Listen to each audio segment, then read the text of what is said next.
So hello and welcome to today's short Bully beta episode, where today I'm going to be covering every single unused and deleted interior inside Bully. And no, this is not the same video that I did back in 2016. That video was showcasing all the interiors that can be accessed, and most of which were used in some way, shape or form. But in this video we'll be going over some major changes with the deleted ones. Now I should say that because these were deleted, these don't actually exist in the final game, but do have quite a few leftover files, or in some cases pre-release screenshots. So let's start off with the one that I think is the most interesting, and this can be kind of seen in the final game. Keyword is kind of, and that is the library.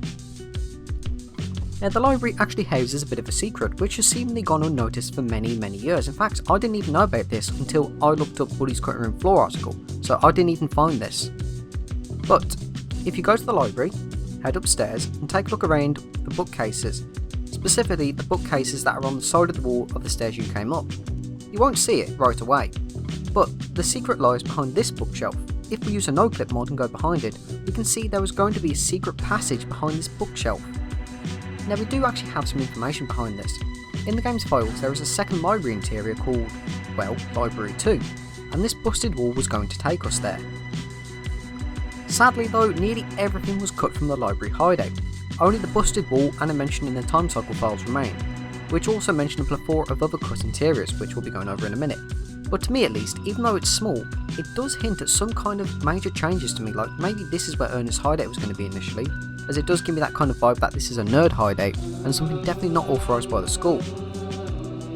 And I also think this was definitely going to be used for some of the nerd missions, because it kind of makes sense, you know, Jimmy turns up, where's Ernest, says a secret phrase or whatever, you know, bookcase moves and Jimmy can just go right on in. But that's my theory on it. But speaking of that though, that's not the only change for the nerds, as there are actually files for a nerd fortress, and this doesn't appear to be related to the observatory or the library either. Now yes, some of you could say that it probably is about the observatory, and it might be, but sadly that's all that remains of this, but they're two completely different entries, so it confirms that the fortress and the observatory are not the same thing at all.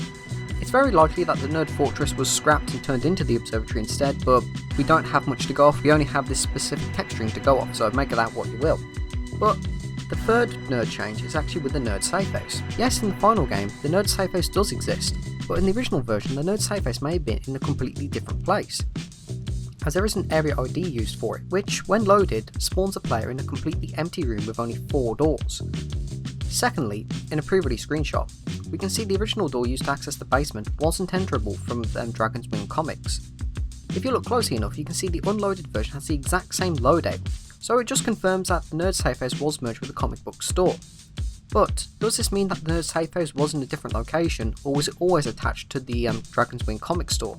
But on the subject of stores, we have 2 deleted interiors. Now these are pretty well known in the community, so I'm not going to spend too much time talking about them, but the first one is the fireworks store, which most likely would have served as a place for Jimmy to pick up firecrackers, bottle rockets and Volcano 4000s. This was most likely cut as the player can easily obtain firecrackers pretty much daily and very early on in the game, which might have made the store completely redundant except for buying the Volcano 4000. There is only one known location of this that exists, and that's Rocket in My Pocket. If you use mods to enable the store door, the game just sort of soft locks. You won't be able to enter the interior because it was completely deleted. The second store is a record store, and this was going to be a place where Jimmy could buy music to listen to in game. According to Mike Scubber, who worked on Bully, this idea was scrapped pretty late into development, but the idea of Jimmy being able to buy music and listen to it in game was one of the first concepts they come up with. But speaking of the 2 stores which I just mentioned, which of course being the record store and the fireworks store, there are 2 more leftovers, these being the 2 deleted store clerks, Floyd and Nate, both of whom have dialogue for music related content. The third store is called the ILPS Store. Now, I have absolutely no idea what the hell ILPS is supposed to be, and googling it just came up with the International League of People's Struggle, which is an anti-imperialist movement in the Philippines. And considering that, I very highly doubt that's related to Bully or Rockstar Games at all, so what the hell ILPS is supposed to be is completely up to you, I do not know. So on to the next one. Now, the Infirmary is only really used when Jimmy gets knocked out, and even then it functions in the exact same way hospitals do in Grand Theft Auto, as in the characters just spawn outside and that's it. But in Bully, Jimmy was going to be able to enter the school infirmary. The only remains of this are the door's background graphics, because you know in Bully, sometimes you open the door you sort of get that really low quality image of what the interior looks like outside. These are the only remains of it from the infirmary's interior, which interestingly shows a 2-floor beta boys dorm too. There is a possibility that you can see the radar of the infirmary by modding into the auditorium, then heading to the right. You can see a rather big room that bears no resemblance to any interior Jimmy can enter normally. This is actually expected to be the infirmary's interior. Now the weirdest one is underwater. Now it's really weird why being underwater is listed as an interior, because, well, being underwater isn't being indoors. I mean, it is if you're playing Super Mario and you go through a warp pipe and you end up underwater, but this is Bully, not Super Mario, so very unlikely that's the case. But perhaps this means they were going to have plans to have Jimmy to be able to swim underwater like CJ does in GTA San Andreas. This is further backed up by draining animations that can be enabled via modding. But that doesn't actually confirm it, however, as there are no animations for being able to swim underwater, there's no files for an air meter, and if you do actually mod the camera to sort of go underneath the map, you'll see that under the water is just nothing really. It's just completely bottomless, you know, like when you're playing a 3D platform and you sort of jump off the edge, it's just like that. So, I have no idea what this is supposed to be. It's probably the most interesting one on this list, aside from the library. But let's go over the carnival areas now.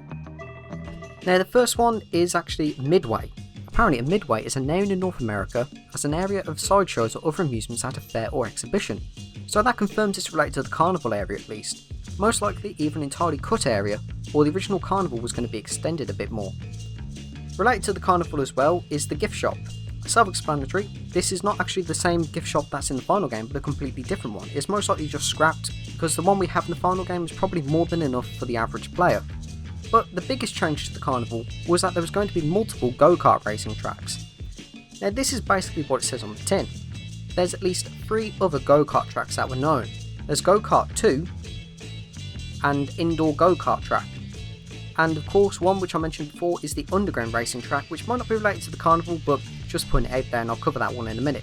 Now this heavily implies that rather than racing on the same track each time with slightly different layouts, every single track would be different, or possibly it'd be a mix of the 3. Like race 1 could be on the final game's track, race 2 would take place indoors, race 3 would take place on the second track, and race 4 would just be, say, the first race track but with some slight alterations, you know, to keep it a bit fresh. There's also a leftover track in the game's files, which is called Go-Kart 2, which I'm sort of playing in the background now, which is also entirely unused in the final game. Now I also just mentioned an underground go-kart track, and this is actually the sewer interiors as well, and I have covered this on this channel before, so I'll just play the clip from the previous video which I made on it. The entire sewer area was about the same size as Bullwurf itself, and he described the area as being nuts and it got cut for unknown reasons. Maybe it was just far too powerful for the PlayStation 2, or it was too big and didn't have much going for it outside racing and some fast travel. If you're wondering what video that was 5 obscure facts about Rockstar's Bully, which I'll put a link to in the description below.